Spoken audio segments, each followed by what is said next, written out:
In this special episode of the Law Enforcement Today podcast, he's a retired police officer. He's also a poet and an author. During his career, he was involved in a deadly use of force situation where he almost lost his life in a fight over a gun. Response from politicians triggered riots. And he's coming up on the Law Enforcement Today show. Welcome to the Law Enforcement Today radio show. I'm your host. My name's John J. Wiley. In addition to being a radio broadcaster, I'm a retired police sergeant. For the latest news articles and much more, check out our website, letradioshow.com.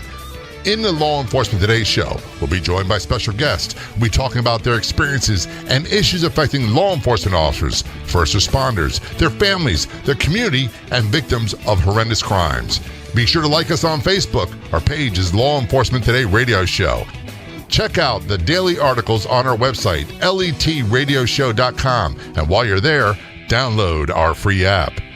Calling us from Long Island, New York, retired NYPD Detective Michael O'Keefe on the Law Enforcement Today show. Michael, thanks so much for joining us. My pleasure, Jay. It's a pleasure to have you. We've had a couple outstanding guests on from the NYPD, some colorful stories, some colorful people. And I get a hint that you are one of them. Due in part, number one, you're an author. I went to your website, and I believe it says you're author, poet, and cop. Is that what it says? That's correct. Author, poet, detective.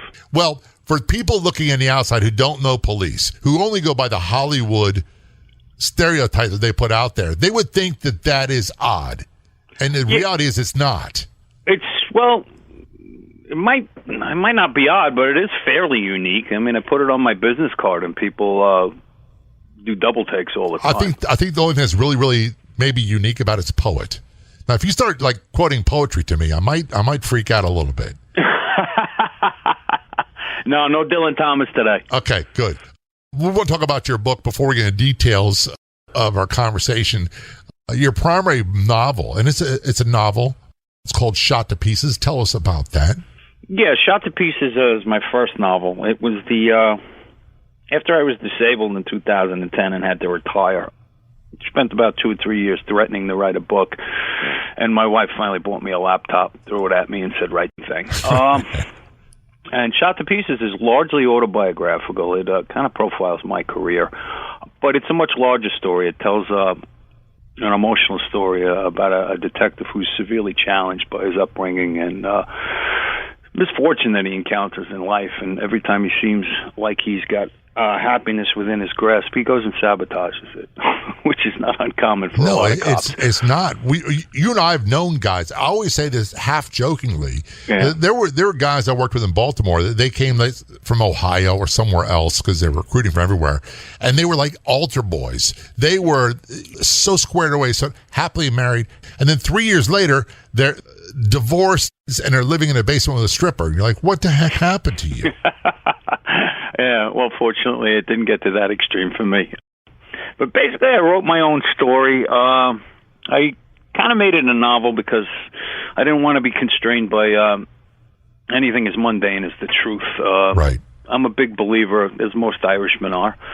Never let the truth get in the way of a good story. Exactly. So consequently, by changing the names and, just incremental things, I was able to add drama where I felt like that I thought moved the story along. But for the most part, all the police work in the book is genuine. It's all stuff I did. I worked with some amazing cops. And I ended up retiring as a first-grade detective, which is a very rare and very prestigious rank. I tell everyone I speak to, I'd still be catching murders in Brooklyn if I hadn't gotten hurt. But back to Shot to Pieces. It profiles one of my murder investigations. It was a very good case, very involved. It was basically a gang street assassination, and I was able to roll up an entire group from the Latin Kings behind that murder. My main character, Paddy Durr, is based largely upon me. Well, I noticed a very heavy influence of the Irish Catholic in his name. And by the way, for those listening, I'm Irish Catholic. My grandparents immigrated from County Cavan. And I'm applying, right as we speak, for dual citizenship, for become a citizen of Ireland and America. So it's very near and dear to my heart. Right. Well, but Patty and my upbringing are basically the same. The backstory is very similar, with the exception, I turned his father into a junkie, which my father wasn't. He was just an alcoholic. Which, by the way, is quite common in our ancestry. Yeah, it's seems to be a curse of the Irish. Well, that's a joke. The joke used to be, why did God invent whiskey? And it was to keep the Irish from ruling the world. And that was the standing joke. And we always said in our family, the difference between an Irish wedding and an Irish funeral was one less drunk. This is true. Yeah, and I don't mean that as a negative. I'm not saying to be mean. And to be honest with you, Michael, if someone said to me, I might get fighting mad at them. But if they're a relative, then we just laugh and laugh and laugh because we know what we're talking about. It's not mean-spirited. It's just the truth. Yeah. We're contentious people. We're also we're philosophical people. We're melancholy people. I think it's the reason why we make great storytellers. That might be it. And I think a lot of the poverty that the Irish endured when they first immigrated to the United States in the 1700s and then through the potato famine era years, and they started becoming prominent in the NYPD and FDNY. And, of course, throughout the United States and law enforcement in particular, the Irish heritage is a big part. So when I think of NYPD, I think of Irish Americans, and it's such good police, and they have been for a very, very long time. Yeah. Well, it's obviously being from a later era than the potato famine. My experience on the job is most of the European ethnicities are very well represented in the NYPD. I work with a lot of great Italian cops, Polish cops. I'm actually a member of most of the ethnic societies. And that's something I actually kind of miss. I'm down in Florida now, and we don't seem to have that the same degree as we had up north. And I kind of miss the ethnic neighborhoods, and I miss going to the Polish neighborhoods at Easter time and getting lamb. I miss a lot of things, and I still do. I enjoy the ethnicity and the heritage that these different groups bring to the table.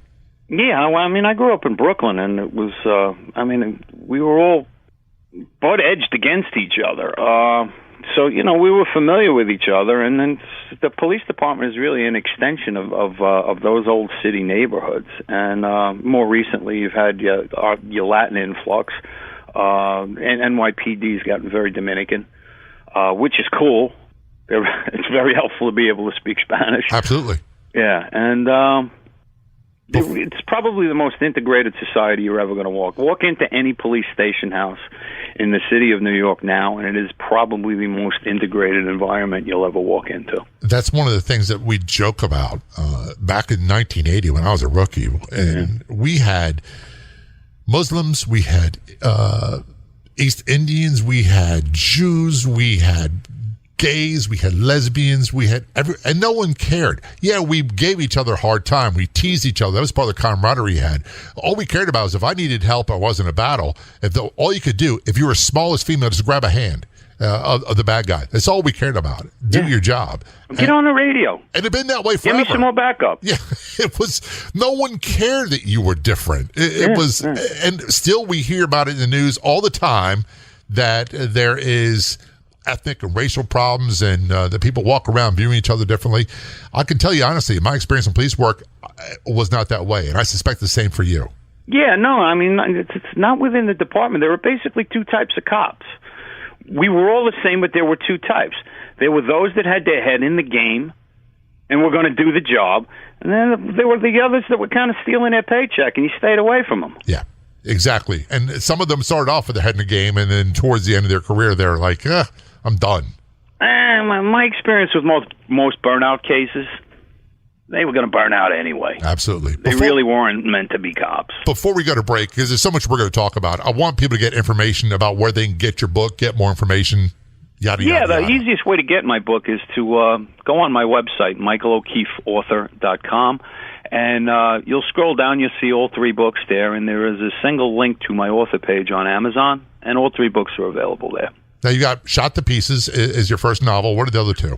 The second book that I released is actually, it's a short novella. It's called Not Buried Deep Enough. It's a coming-of-age story, 1980s Bushwick, Brooklyn, also fairly autobiographical. And the third book I just released is a short story collection called 13 Stories, Fractured, Twisted, and Put Away Wet. And those are basically short stories that I had either published or won contests with. And they made a nice collection, so I put them together and put them out while I'm getting ready to publish the prequel to Shot to Pieces, which is going to be called A Reckoning in Brooklyn. And you get more details on his website. It's michaelO'KeefeAuthor.com. This is Law Enforcement Today Show. We're going to take a short break. We'll be right back.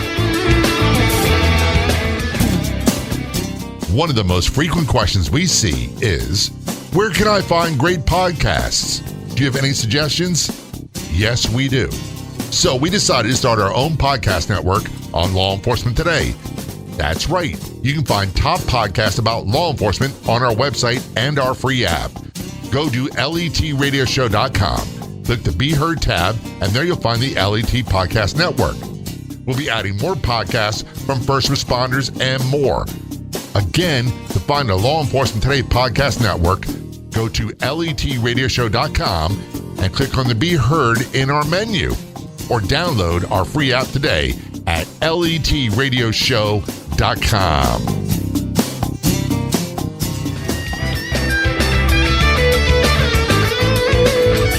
Return our conversation with Michael O'Keefe, retired detective first grade from NYPD, also an author. His website is michaelO'KeefeAuthor.com. One of the things we were talking about before break, and we're going to talk about your law enforcement career. We'll talk more about the book later on. And I'm not sure how to describe this. I took my first trip to Ireland and saw where my grandparents are from and other places just a little over a year ago. And something about me changed inside. And when I get around people who are of the same ethnic background as me, there's something that I connect with them in a way that I don't with other people. Now, if you take that and you say, okay, now you got an Irish Catholic cop, boom, it's dead on immediately. It's like we've known each other forever. It seems that way, yeah. It does. We came from totally different agencies, only about 4 or 5 hours apart, but experienced a lot of the same things in two different cities. How long was your career from start to finish? 24 and a half years. That's a long time to as you say, be your head in the game in a high call area. What kind of investigations were you doing? By the end of my career, pretty much all of my time in the Detective Bureau, which was most of my career, I investigated primarily homicides and shootings. Homicides are one thing. I found them to be not the most difficult cases to work, because a lot of times it was either easy to solve, there was a suspect, you could figure out who it was, and whether you could get the evidence or not was the story. There were a few red balls, we called them, where you have no idea who did it. What I found one of the hardest things to investigate for me personally was the stranger on stranger homicides and stranger on stranger rapes. Those were really difficult. Yeah, they were. But my experience, particularly in the neighborhoods that I worked in, most of the time, even when it was a stranger on stranger, maybe that was a robbery motivation. Right. A lot of times they were innocents that caught a stray bullet, because these guys can't shoot. The way to work those is just figure out who had beef and who had motive, and then just work backwards from there. And then you find your witnesses, and then it's a matter of motivating your witnesses to tell you the truth. And that's where the old school police work really comes in. That's where the ability to talk to people and have people know you really pays off. Two things you need to do to work an inner city homicide: you got to be able to work a telephone, and you got to wear your shoes out. What's the old saying? You don't solve cases from the office. You got to be on the street sometime talking to people. Oh yeah. You got to wear out some leather. So that's back to old school policing 101. And I'm sure that you were raised on that as a rookie patrolman. Long before that, when I was growing up in Bushwick and Ridgewood, the 83 and the 104 cops knew me very well. And I was at the end of some of the old school policing. So you weren't always on the best behavior, on the right side of the law as a kid? I was a kid that grew up in the city. You know, I mean, there were kids I grew up with who were arch criminals and ended up being arch criminals. But, you know, I ran around in the streets. I fought. I got in trouble. But, you know, most of the time the cops, at least the old school cops, they knew who your parents were. They'd give you a nice trimming on the street. and a lecture, and then dime you out to your parents, so you got a second beat. Exactly. And, so it was firm love. If the guy ran from me, we usually knew who they were and where they lived, and we'd be on their doorstep talking to their parents when they got home. Yeah. And so the days of chasing people, we didn't have to do a whole lot of that. If you were a really good post officer, you knew everybody by face. Mm-hmm. And that's something I think that's missing from. I don't think it's the case where you guys are, but in other parts of the United States, in my old department, it seems to be a throwback that's not done anymore, where you have post officers that work a beat, it's the same 3 officers all the time, except when they're off, and people know them. Right. Well, New York has recently adopted, or they started to go back to the old community policing program, which is fine. It gives the community basically a liaison, a familiar face that they can reach out to the police for particular services. But the problem with the NYPD is they keep going back and forth. They put all their eggs in one basket at a time. Right. What you really need is an integrated approach. You obviously need the radio cars out there to respond to the jobs, because there's a lot of work, and not as much as there used to be. Crime is way down compared to the 70s and 80s. Well, they released the crime stats for the previous year, and shootings, non-fatal shootings, are up 7%. That's an enormous amount of shootings, and it's a harbinger of bad times to come. And the commissioner himself, when he released these statistics, said, "Our successes to this day are not promised to tomorrow." And it was his, I think, polite way of saying that bad times are ahead. Yeah. The present mayor in New York is an imbecile, and unfortunately we were stuck with him for 8 years of bad policy with respect to policing. And it's starting to bear fruit, and unfortunately that fruit are people with gunshot wounds. And some of them lose their lives, and others are dramatically changed for the rest of their lives, and so are their families, especially when you said, it's the innocent that's clipped by accident, and they did nothing. They weren't in the game. Yeah. Those are horrors. I mean, I had a 4-year-old girl that caught a bullet in the eye. That was one of the toughest cases I ever worked. I've always found it very difficult when it involved very young children, whether it be at the hands of their parents, a family member, or a stranger. Didn't matter. Yeah, well, I mean, as cops, we kind of have a protective instinct already. So now you see someone who really needed protecting, and you weren't. It's almost you get a guilt complex because you weren't there when they really needed you. You have to put the pieces back together. Michael, now. You're killing me. You're bringing some old memories, which we're going to go on to different subjects. You said earlier you grew up on the streets. You grew up in New York, and you were a street kid. You got into your fair share of scrapes, and weren't exactly a choir boy, so to speak. That was my brother. Did something come along in your interactions with the old school police that said, "Hey, maybe I want to do this job. Maybe I want to change my ways"? Well, a lot of the good kids from my neighborhood, we became cops. We became firemen. Some guys became teachers. You had all the construction trades, and then you had the other guys who were straight-out gangsters. Ended up in the trunk of their car at the long-term lot at Kennedy Airport. But we were a neighborhood. We were a working-class neighborhood, lower middle class, and civil service was a natural stepping stone. It was a direction you would go. I particularly liked cops. I mean, I got a kick out of them. I thought they were funny. I thought they were smart in like an animal cunning sort of way, and I enjoyed their company, when they weren't mad at me, and I liked the idea of helping people. I never liked bullies. Me either. To this day, I still have a difficult time. And this was like a real world entry into exacting some sort of justice. And to protect people, really, on a ground level. You really do get to impact people's lives as a police officer. You can't save everybody, but you can help people that you do come in contact who are willing to accept your help. And it looked attractive to me, and because I knew I didn't want to, what was I going to do with an English degree? Coach football and teach? Right. I don't like kids. Yeah.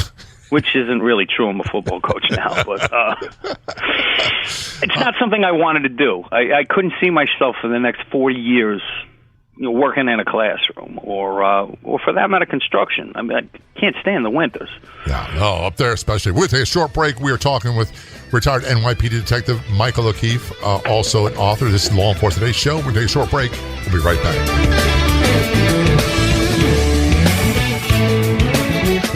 The Officer Down Memorial Podcast tells the real stories of the men and women we've lost in the line of duty. It is one of the darkest days in Itasca County's history. From the officers who were there. He's probably maybe one of the best investigators and a natural-born one. And family and friends who were left behind. You try and get distance from people's tragedies, but the death of Beefy, it just shot home to all of us how permanent murder is. You can subscribe to the Officer Down Memorial Podcast anywhere you listen to podcasts. Another reason to like and follow us on Facebook. The mobile Facebook app, you can listen to the podcast there for free. So if you ever miss an episode of Law Enforcement Today's show, it's always on the mobile Facebook app. You know, the one on your phone, which is free. It's easy to access the podcast and great articles, much more. By the way, feel free to send me a message. Say hello. If I can help you, let me know. That's on our Facebook page. Do a search on Facebook for Law Enforcement Today radio show. Be sure to click like and follow. This portion of the Law Enforcement Today radio show is brought to you in part by Pet Rescue Life Facebook page. Everyone's welcome at the Pet Rescue Life Facebook page, where you'll find fun, informative, and enjoyable posts daily. Purebred, mixed breeds, rescues, we love them all. Be sure to like the Pet Rescue Life Facebook page. This is Law Enforcement Today's show. Joining us on the phone, calling from Long Island, New York, retired NYPD Detective Michael O'Keefe. Michael is also an author. You get more details about him and his 3 books online. His website, michaelokefeauthor.com. You did 24 and a half years on the NYPD. That's correct. And you made mention that your career was ended due to injuries, because 24 and a half, you're like almost there. Right. Some agencies back in that time frame, maybe been 20 years. Well, no, maximum full service retirement is 20 years in the NYPD, Okay. or it was anyway from my pension tier. But to 24 and a half, basically, most guys don't stay 24 and a half years. That's detectives often do if they got a good spot. But I would never have left. I loved what I was doing. I was going to be one of those guys that carried out on his shield on his 63rd birthday. Gotcha. So what happened? You know what? It's basically 20 years of treating my body like a torpedo. When you're younger, all of these broken bones, they mend. Right. All of a sudden, you're 40 and arthritis moves in and say, "Hi, I'm going to be living with you for the rest of your life, and it's gonna suck." Yeah. So ultimately, I had a couple of surgeries, and then finally, I was at a detail at the UN in uniform. I almost got hit by a car that came off the drive too fast. I jumped out of the way. My knee buckled, and it wouldn't unlock. Basically, the surgeons had to break the adhesions just to get my leg to flex again. So I have some knee surgeries, and the doctor goes in. He thinks it's just going to be a clean out and back to duty. And he says, I can't recommend you for duty ever again. Those knees are shot. You need replacements. And you were in your 40s. That you were not an old man. Yeah, I was 45 at the time. And I tried to fake out the police doctor. I was hoping he hadn't read my surgery notes. I told him, I feel great, put me back to full duty. He says, are you out of your mind? You're going up to file for retirement, or I'm putting you in. And a year later, I was off the job on disability. It's amazing. I'm thinking you are one of several NYPD that I've interviewed on the Law Enforcement Show. A couple of ones, Michael Burke. His career was ended due to injuries, similar to yours. Another one's Ralph Friedman, a different era from you. And he was T-boned in a bad car accident, broke multiple bones, and all of them said the same thing. They loved what you were doing, but they weren't ready for it to end. When it ended, it was over. Yeah. You go one day being a police. You suffer almost a postpartum depression. It was depressing for me because that's all I knew at that point, and those guys were all I knew, and that was a big part of how I kept my mind together, was by hanging out, going to work, busting chops, playing with each other, catching bad guys, as we said, all that stuff. And then when your career's over, you're at home by yourself, and like, what do I do now? Well, I found things to do, and I stayed in touch basically with the guys. Still a member of the Honor Legion. Still go to a lot of events. The police organizations run. I even occasionally get a phone call for advice from guys who I guess were young detectives when I was first, when I was leaving the job. So it's nice. And then the other thing is because I'm writing contemporary police novels, and the job changes, at least procedurally and technologically, so fast. You have to stay in touch with people to stay spun up, right, on how things are done. When you were a rookie, what year was that? 1986. Okay, so we were kind of the same era. When I always say in 1980 or 1981, we were issued soft body armor, front panel only. You stop at 38 and less, nothing higher than that. A balsa wood nightstick, which you all replaced with a big heavy duty one, like a table leg, and 38 revolver. And we also had mace that only worked on innocent bystanders and police. It didn't work on crazy I found people. it only worked on police. That's all it ever did. And the worst thing you could ever do is some rookie come out with a mace. You go, no, not that, anything but that. The first thing I used to do when I would get the mace from the range, when they'd replace it every 6 months, is I would empty it. Because it was worthless, right? Yep. And I wouldn't even put it on my, and I wasn't in uniform that long, but I wouldn't even put it on my uniform gun belt, and would only go get it out of my locker when the sergeant did inspection and he was checking for mace. He was like, where's your mace? Oh, I must have left it up in my locker. I'll go get it. Yeah. So I remember those days very, very well. When you retired, you were in your 40s. That's not old by any stretch, the imagination. But for policing in a high crime area, 40 years old is 40 and 45 physically for many of us is ancient. You know what? I don't know. I think physically, if my legs hadn't gone to, I think I would have been fine to handle it. Because you got to remember, I'm doing detective work. I'm approaching people and speaking to people because I want to speak to them. So I'm pretty much prepared for who I'm talking to, and I was in good shape. Other than the rotting bones, I was a gym guy. I was an athlete. So at 45, there wasn't anybody I would back down from. No. Whether or not that's sensible, it's someone else's decision. But that's the way it was. Interestingly enough, since I retired, I was able to actually get the surgeries I needed. I had my hip replaced. I had my knees cleaned out. I probably need 2 knees. But for now, I'm feeling great. Physically, you're great. How's your head? I'm insane as ever. Yeah. It'll do that to you. Yeah. No, but I think I was a little off anyway. I was always a creative guy with respect to thinking outside the box. I never owned a box. So, I would take unique paths to solutions. But I got things done. I was what was referred to as a go-to guy. When the sky was falling and they needed somebody to make it stop, the bosses would come out of the office and look who was in the squad room, and it would be my case. So, I think being a different kind of thinker worked to my advantage. And certainly we had to have that. There was a time where I wanted everybody to be a go-getter like me, a brawler or whatever it took to get the job done. And I didn't realize until much later on that we needed to have a balance. We needed to have men and women who are good report takers. We needed everybody couldn't be like me. It would be a nightmare if everybody was. And for a sergeant to have to deal with a squad of guys just like me, I don't know how they did it. Right. The poor guys, I'm sure gave them gray hair. The way that I ended up in plain clothes, my partner and I, we were doing midnights up in Washington Heights, and we were grabbing 2 guns a night. Probably the deadliest precinct in the history of the police department, the 34th precinct back in the late 80s, early 90s. And what it was is we were constantly making arrests and having to go downtown. The system was so backlogged that you would invariably make 13 hours overtime on each arrest, and then be back in your seat for the midnight that night, and then we do it again. And basically, the bosses looked at them and said, "We can't afford it. Yeah, these guys are costing us too much money." So they put us in anti-crime because then they changed our tour to 4 to 12, and they cut our overtime in half. So it's a cost-saving measure for them. Yeah, and it was better for us because in plain clothes, it's all we did was sling guns. Yeah.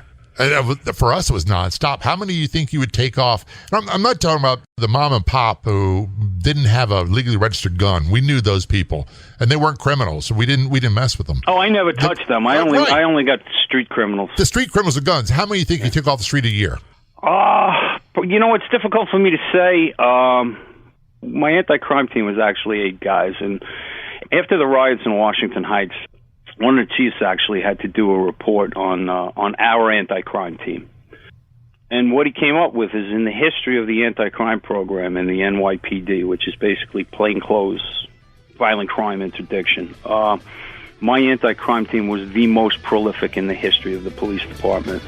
Between the 8 of us, in a calendar year, we took 437 guns off the street one year, and that would be 1991. We're going to take a short break on that note. This is Law Enforcement Today's show. Don't go anywhere. We'll be right back.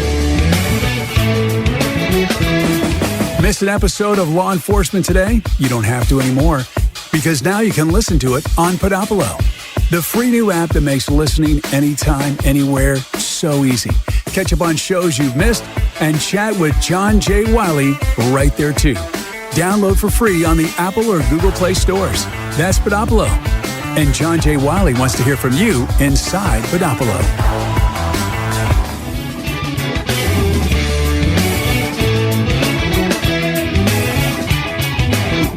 Back to our conversation with retired NYPD Detective Michael O'Keefe, also an author. Get more detail about him and his books, 3 books, at michaelokefeauthor.com. First book, Shot to Pieces. Washington Heights seems to be a primary location for your career and a lot of your stories. So if it was like parts of Baltimore that I worked in, there's a mix of really good stuff, some funny stuff, and some horrific, violent, traumatic stuff. Was that the case for you? Yeah, I mean, I was in the 6 years I was up there, I was probably shot at 12 times. It was also the way that I actually shot my way into the detective bureau. Unfortunately, I had to take somebody's life, dragged me into a hallway. I was trying to lock him up for a gun. And I spent 5 minutes trying to fight that gun out of his hand. Had it in my mouth twice before I had nothing left. I drew my own gun and fired twice and ended the confrontation. He expired. But evidently he was the patron saint of the Dominican drug cartel, because they rioted all summer. And the media and the mayor threw me under the bus. I was very nearly indicted for murder. If the drug cartel, who put witnesses up who actually weren't witnesses, it was later proven that not only were they not there, they couldn't have seen what they said they saw. But if they had been better liars, I would have probably been convicted of murder. So you came pretty close. Yeah, very close. And the mayor at the time, David Dinkins, in my opinion, the worst mayor in the history of New York, or at least in my lifetime, the worst mayor in the history of New York. But then again, I have a personal bone to pick with him. He knew that I was innocent, even after the evidence and the facts were presented to him by the district attorney in New York County. He said the city won't stand for this. You indict this cop. Didn't care about the truth. The facts reveal that you're innocent. You did nothing wrong. Yeah, actually, the way the district attorney explained it to me is I explained to him the impossibility of your guilt, and he didn't care. He wanted you indicted to placate the Dominican drug cartel, who were instrumental in getting him elected in the first place. This is the dark side of politics. And this is part of the reason why I don't get into political conversations, particularly partisan ones, because I've had my own experiences. And so much of what happens in politics nowadays and they'll say a certain faction of the community is upset about it. But what's the driving factor behind it is an organized criminal group that's pushing the buttons to make this happen. Well, the biggest culprit, however, at the time was the media. And without benefit of knowing who anybody was or vetting anybody that they spoke to, they stuck a microphone in front of anybody's face who wanted to spew the most outlandish allegations about myself and my anti-crime team. And they basically depicted us as land pirates and abusers and thieves and without a scintilla of evidence. And the newspapers all picked up on this, and for the better part of the summer of 1992, I was public enemy number one. And it was only after the grand jury and Robert Morgenthau read the grand jury report, an unprecedented 45-page report on all the evidence and testimony, that the story turned around. How badly did that whole incident affect you? It made me angry. It probably it changed. I stopped working for the New York City Police Department at that point. Now I worked for myself and my family. And I was going to do the right thing, and I didn't care about the repercussions. And I didn't, you could put as many procedures as you wanted in my way. I'm going to do it my way, and I'm going to get it done. And if you're not happy with it, then do what you have to do. I really didn't care at that point. But the flip side of that is Mayor Dinkins was so unhappy with the grand jury outcome and had felt that we made him look so bad politically in a re-election year that he walked a bogus investigation for civil rights offenses across the street to the U.S. Attorney's Office. So I had the U.S. Attorney trying to lock me and my anti-crime team up for civil rights offenses for doing our job under the theory that many guns, nobody's that good. Their argument was we had to be violating civil rights to get that many firearms off of people. So much of your story mirrors a lot of what I went through. And my partners, we got dragged into federal lawsuits. I remember being in federal court, and all the charges were dismissed at the end. There was no foundation to them, but it didn't make it any easier to go through this. I went through homicide investigations where I was looked at and scrutinized as a suspect for many years, and it was one of the worst times of my life, and one of the worst experiences of my life in law enforcement was being called to a grand jury where I was a possible suspect. Well, actually, the first subpoena for my grand jury in 1992 was entitled "The People of the State of New York versus Police Officer Michael O'Keefe," and the charge was 12525, which is New York State penal law, murder too. We're going to have to talk about that in the future. And I looked at it and I'm like, wow, I'm in a world of hurt here. And I was 29 at the time, so I was a young man. I was 29, 30 years old when I went through it. And nothing prepared me for having to do that. And I don't want to get lost in the conversation because you and I could have a full-on 2-episode on that alone. So we'll definitely have you back in the future to talk about it. These incidents, all the violence, all the things you went through, and then the intense scrutiny, politically motivated scrutiny, quite often, many of us would say, it's not the bad guys in the street that really killed us, emotionally, mentally. It was our own departments, our own you were brass. afraid of being eaten by your own. Oh, they were the worst sometimes. But on the flip side, I stuck around long enough and did well enough that by the end of my career, I was left to my own devices. They knew I was going to do my job, and pretty much they knew they didn't want to get in the way. Here's your case, young man. Help us out here. And I was left to do what I knew how to do, which was, investigation. So when your career ended to these injuries, you're home, and you said you were half threatening to write a book, and your wife went and bought a laptop for you and said, here, get busy. Yeah, write it. And it took me, I kind of had an idea of what I wanted to do with the book. I knew I wanted to make it more than just a police story. I wanted it to be about the human thing, about the relationships. And I also wanted to, I was motivated to write coherently about what an officer goes through when he has to take another human life, and the profound effects of post-traumatic stress. And people don't get it.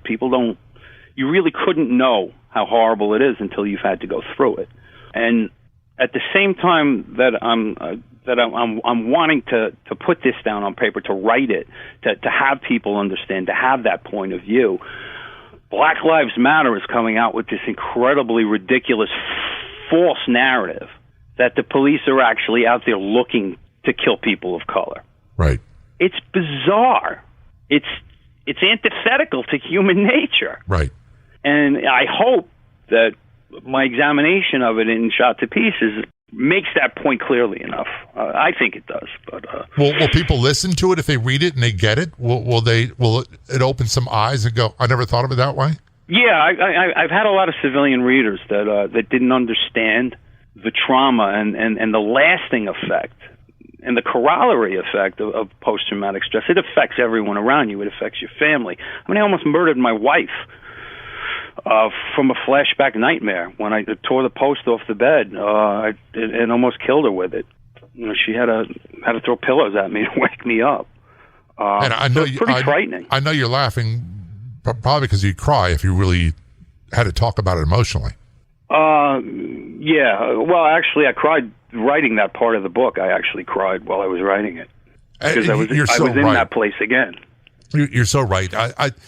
I don't know anybody that did a career in law enforcement that isn't dinged up some way or another. Some of us more than others. And one of the things that we always say is that I'm damaged goods, but I'm okay with it now.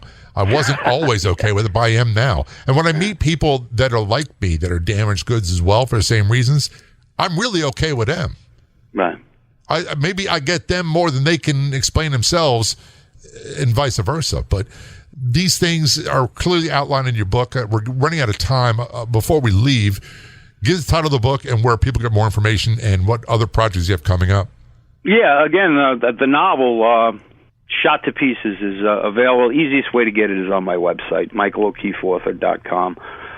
There's a button right there that'll take you right to my Amazon author page, and all 3 of my novels will be available. Presently, what I'm working on, I have actually 2 finished manuscripts in the Patty Durr series. The first one is called The Reckoning in Brooklyn. It's a prequel. Patty appears in it as a 17-year-old, and we find out why he decides to be a cop. The next book is a sequel, actually, to Shot to Pieces, and it's called Burnt to a Crisp, and that's based on a triple arson homicide that I caught when I was working in Brooklyn. I'm also working on a poetry collection that I'm probably going to put out myself on Amazon. That'll be available on Amazon. The poetry is not for the faint of heart. My poetry is decidedly dark. I kind of got that feeling. Michael O'Keefe, thanks so much for coming along for today's show. We'll have you back again in the future. Great pleasure, Jay. Thank you. I'd like to thank our guests so much for coming on the Law Enforcement Today radio show. The Law Enforcement Today radio show is a nationally syndicated radio show broadcast on numerous stations once a week and growing. If you enjoyed the podcast version of the show, please do me a big favor. Tell a friend. I'll be back in just a couple days with a brand new episode of the Law Enforcement Today radio show and podcast. Until then, this is John J. Wiley. See ya.